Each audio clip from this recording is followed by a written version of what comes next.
हम लोग यहाँ पैसा खाने नहीं, धांधली करने नहीं है। हम लोग आए हैं तो केवल यहाँ का जो मजदूर के साथ जो शोषण हो रहा है, उस शोषण को हम लोग दूर करने के लिए आए कि दोबारा जो उस साल 24 साल से जो शोषण झेला है अब ना झेले, बस हम लोग इसीलिए आए। अब कमीशन हम लोग खाते हैं ना, तो हम लोग जो वोट लाए हैं कहीं 70,000 कहीं 40,000, हमको नहीं लगता कहीं लाते, कहीं ना कहीं सब फैक्ट्री से अगर पैसा आता, किसी बड़े बड़े उद्योगपति हमको फंडिंग करते, तो हम लोग को नहीं लगता है कि आज हम लोग को जो लोग चाह रहे हैं, जो लोग का जो मुद्दा और उस मुद्दा पे बुला रहे हैं, हमको नहीं लगता। हम लोग भी बात होता है ऑन रिकॉर्ड, आप जब भी देखें, जब भी बात करते जो समस्या होता है ऑन रिकॉर्ड ऑन टेबल बात होता है। हम लोग ये नहीं कि मजदूर का समस्या लेकर अंदर टेबल में जाके बैठ के बात करते हैं, हम लोग जो भी बात करते हैं टेबल बात।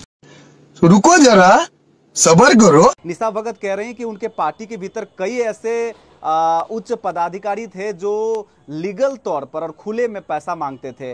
वैसे उम्मीदवारों से जिनको उन्होंने अपना टिकट दिया था विधानसभा चुनाव में, उनसे पैसे मांगे गए थे। आरोप लगा रहे हैं कि केंद्रीय महासचिव रह चुकी हैं, केंद्रीय महामंत्री विराट के नाम उन्होंने व्हाट्सएप दिखाया है और कह रहे हैं कि हमको 10,000 रुपया मांगा गया था। जब इलेक्शन हो रहा था उस दौरान टिकट के लिए जो मुझसे बुलवाया गया कि कुछ भी नहीं मांगा गया, तो मैं आप लोगों को बताना चाहती हूँ कि जैसे टिकट मिला है वैसे ही विराट, जो कि लगातार जयराम के साथ रहता है और केस मुकदमे होने के बावजूद अभी भी उसके साथ इसलिए है क्योंकि वो चंदा करके और उगाही करके वो देने वाला और उनको विधि व्यवस्था पहुंचाने वाला व्यक्ति है। और सबसे बड़ी बात है कि संतोष महतो जो रामगढ़ से है, जो केंद्रीय प्रवक्ता रहा, उसने मेरे से स्कॉर्पियो मांगा और उसके पास 10 लाख रुपया मांगा था।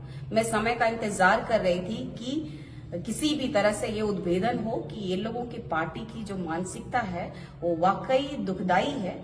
और हमारा जो विचार था कि हम जब कांग्रेस पार्टी से छोड़ करके आए तो हमारे ऊपर बहुत ही लांछन लगाया गया और इस पार्टी को भी मैं छोड़ देती तो शायद मेरे लिए बहुत ही बुरा प्रभाव होता राजनीति में या तो सामाजिक परिप्रेक्ष्य में।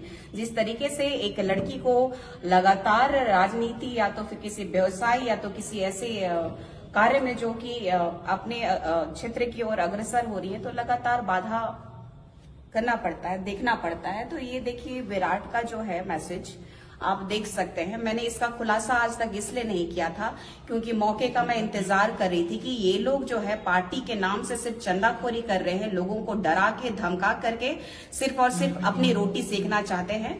और ये जो है ये देख लीजिए विराट का, ये नीरज कुमार का किसी का दिया है। उन्होंने कहा कि तारापीठ जाऊंगा, भेज दीजिएगा 10K और मेरे और आपका बात है डोंट शेयर पब्लिक। लेकिन पब्लिक को शेयर करने का समय इसलिए आ गया है क्योंकि ये लोग जो है नारी शक्ति को बहुत ही कमजोर समझते हैं और नारियों को ये लोग अपने पॉकेट में रखना चाहते हैं। और अभी तो रुको, क्लाइमैक्स अभी बाकी है। और मैं इस दिन का बेसब्री से इंतजार कर रही थी कि इन लोगों का जो चल रहा है, चाहे बालू के में पैसा चल रहा है, चाहे गाय का पैसा चल रहा है, चाहे कोयला का पैसा चल रहा है, तो पता कीजिए आपका NTPC का पैसा चल रहा है, कॉलेजेस का पैसा चल रहा है, तो कहाँ कहाँ इन लोग धांधली कर रहे हैं। और मैं ये जो है जयराम की पार्टी और जयराम खुद पैसा ले रहे हैं। और अगर सबसे पार्टी में थी तब क्यों नहीं आरोप लगाया? इसीलिए मैं इस मौके का इंतजार कर रही थी कि समय का इंतजार कर रही थी। पहले लगाती तो फिर वो लोग अनर्गल बातें जिस तरीके से छेछा लेदर कर रहा है सोशल मीडिया में, एक औरत को किस तरीके से दबाया जाए, या तो फिर मेरे बारे में जो परिवार के बारे में ये लोग जो कह रहा है, तो ये बात पूरी तरीके से पता नहीं चलता। अभी मजा आएगा ना भिड़ो। अभी कहाँ है आप? अभी तो घर में है। अच्छा, थोड़ा सा छोटा सा रिक्वेस्ट होगा, कुछ विराट जी और भावला जी को लेकर कुछ FIR आप किए हैं तो काइंडली इसको थोड़ा सा हटा लीजिए, आपसे ये रिक्वेस्ट है।